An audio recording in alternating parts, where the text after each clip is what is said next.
لما جدك او ستك يجوا البيت وانت مدقور في فلوس. واد يا خالد، جدك جاي في السكه، خش بقى ترزع جوه وما تتكلمش في اي حاجه قدامه. هاو عيني. بسم الله، السلام عليكم، ازيك يا حبيبتي؟ امال فين الواد خالد؟ ايه الواد خالد نايم يا حاج، نايم. لا يا جد انا صاحي اهو، ده انا ما بنامش اصلا، بس هي اللي هلاقي ترزع جوه. طب يا حبيبي عامل ايه؟ امك مزعلاك في حاجه؟ ايه؟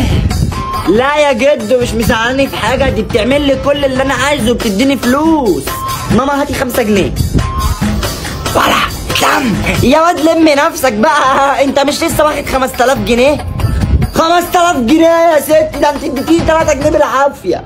يا ابن الجزمه مش دايم لك، هفشخك لما يمشي. خلاص يمسك يا خلوده، روح هات حاجه حلوه. يا حاج لا ماليش لازمه والله، انا لسه مدياله، مش مخليه محتاج حاجه والله. يا جد والله العظيم اخر حاجه اديتها لي كانت 2 جنيه، قالت لي روح هات بيهم خير عشان البسهولك. طب امسك خد. لا يا جدو مش عايز، لا يا واد عيب، مش هفضل مادي ايدي كده، امسك يلا خد. يا جدو بقى ما تضغطش عليا. خلاص ماشي يا جدو، خدتها وحياة امي وامك ما اخليك تتهنى بيها. اركن انت بقى كده يا حاج عشان ما امدش ايدي عليك.